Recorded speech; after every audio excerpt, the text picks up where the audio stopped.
मला कोथिंबिरीचे पॅटीज करायचे आहे, कोथिंबीर मसाल्याचे. त्याच्यासाठी मी मीठ घेतलं आहे, थोडं मीठ घालते याच्यात आणि तेल घालून घेते मोहनाला. हे बघा. आणि आता याला मिक्स करते आणि भिजवून घेते कणकीच्या गोळ्यासारखं, थोडं कडक. आता हे याला चांगलं मोहनाचं तेल आणि मीठ चांगलं मिक्स करून घेतलेलं आहे. आता याला थोडं थोडं पाणी घालून भिजवून घेते कणकीच्या गोळ्यासारखा. खूप पाणी नाही टाकायचं, एकदम थोडं थोडंच टाकून भिजवायचं. पहा हे असं.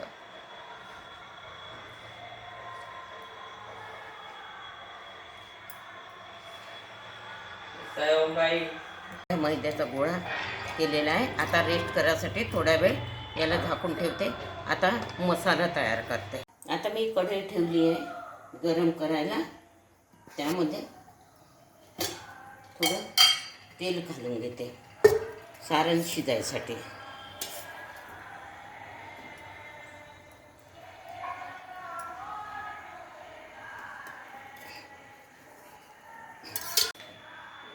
हे बघा,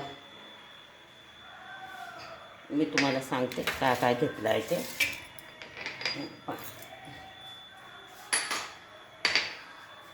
या सारणामध्ये टाकायसाठी आधी मी कोथिंबीर चिरून घेतली, त्यामध्ये थोडं खोबरं घातलं आणि तीळ घातले. हे शेंगदाणे बारीक करून ठेवले आणि कांदा चिरून घेतला. थोडे हिरवे मिरचे त्यामध्ये टाकायसाठी ह्या आपला आमचूर पावडर, हिंग, हे ओवा थोडा आणि तिखट, हळद, मीठ आणि हे ओबडधोबड जिरं आणि धने, सोप याचं हे पण करून ठेवलं ओबडधोबड, म्हणजे अशा पद्धतीचं जाडसर. आता मी याचा सारण करून घेते. आता कांदा घालून घेते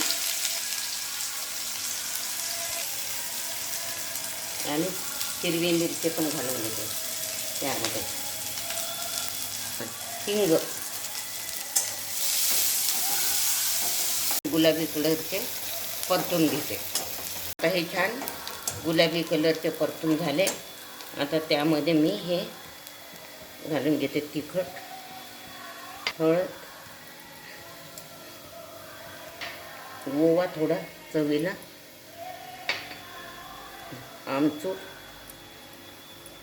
मीठ आणि हे धने जिरं सोपची भरड करून ठेवली आहे ते थोडेसे टाकते याला. बस याला आता छान परतून घेते. आता यामध्ये हे घालून घेते शेंगदाणे बारीक केलेले, शेंगदाण्याची भरड आणि हे कोथिंबीर याच्यामध्ये तीळ आणि खोबरं हे पण यामध्ये घालून घेते आणि परतून घेते थोडं. हे बघा, आता याला थोडं कार वाढून परतून घेते. परतून झालेलं आहे. आता गॅस बंद करते. हे सारण तयार आहे. साठावर घेतला. ह्या पॅटीजला लावायसाठी हे साठा तयार करते. यामध्ये थोडं तेल घालते. तुपाच्या ऐवजी मी तेलच घालून राहिली. आता याला मिक्स करून घेते आणि कॉर्नफ्लॉवरचा मी साठा तयार करून राहिले.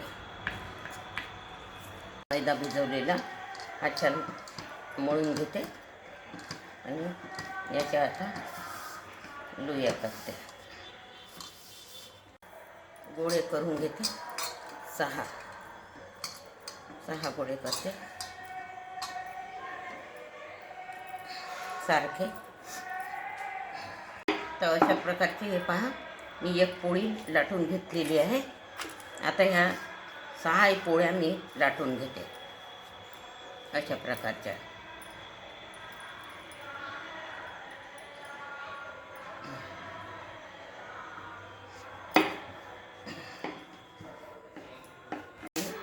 एक पोळी घेते. हा साठा केलेला आहे. मी आता याला हातानेच लावून घेते. पूर्ण याच्यावर लावायचा पोळीला.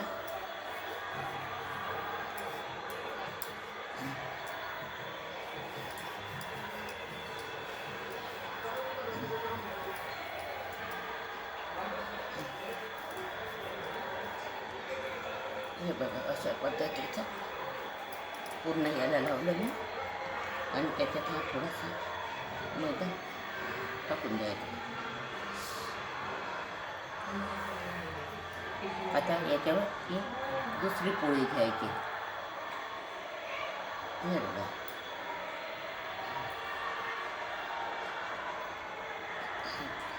आता याला पण लावून घ्यायचं.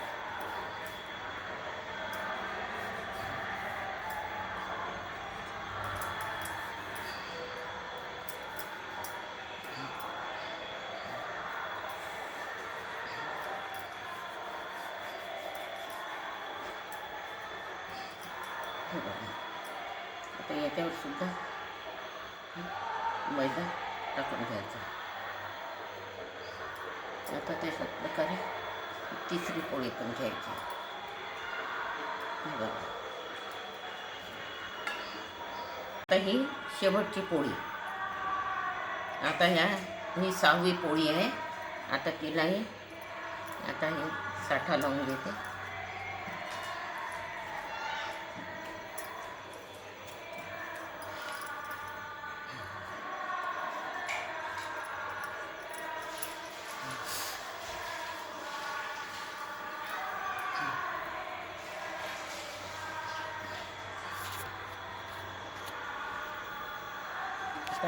अशा प्रकारचं आता मी याला असं करून घेते.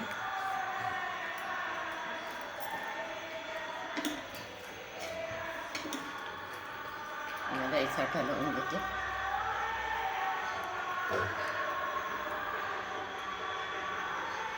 आता हे पण याच्यावर लावून घेते. याला पण साठा लावून घेते.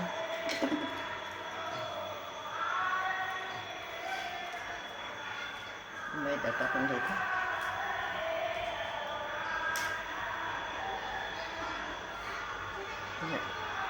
अशा पद्धतीचं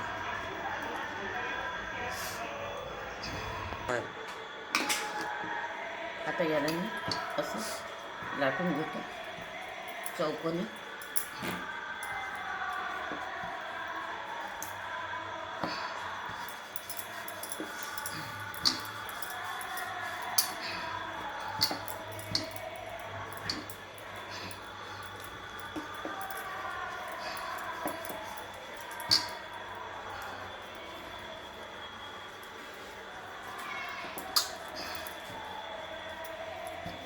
अशा पद्धतीचा चौकोनी मी लाटून घेते.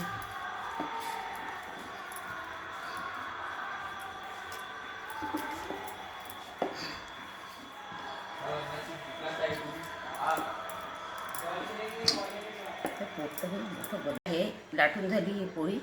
आता याला मी अशा पद्धतीचे शेवटचं कापून घेते.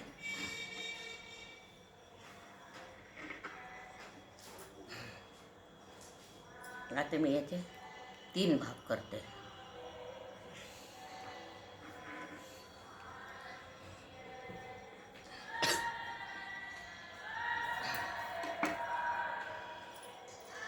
आता हे बघा 3 भाग करते. आता याला मसाला भरून घेते.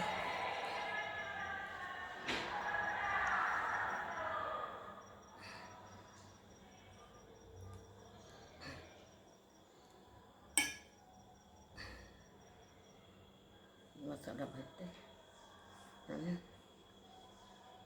याला असं आजूबाजूला पाणी लावून घेते. म्हणजे हे तेलात सुटलं नाही पाहिजे. याला इकडे पाणी नाही लावायचं. आणि हे असं याला हे करून घ्यायचं.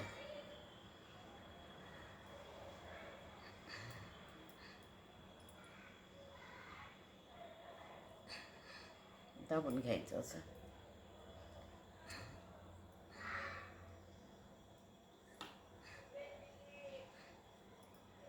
म्हणजे ही पूर्ण बंद करायचं.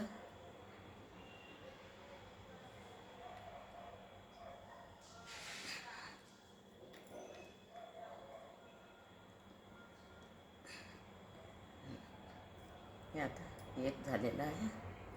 आता मी दुसरं करते. हे तेल खूप गरम नाही करायचं, एकदम एकदम जास्त गरमही नाही, जास्त थंडही नाही. आता हे पॅटीस सोडून राहिलो मी.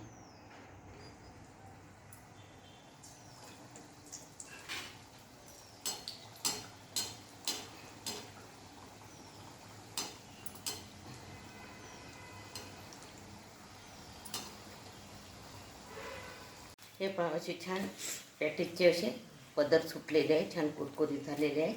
हे बघा. आणि ही टमाटर सॉस बरोबर तुम्ही खाऊ शकता. रेसिपी जर तुम्हाला आवडली असेल तर माझ्या चॅनलला, ग्रामीण चॅनलला सबस्क्राईब करा, शेअर करा.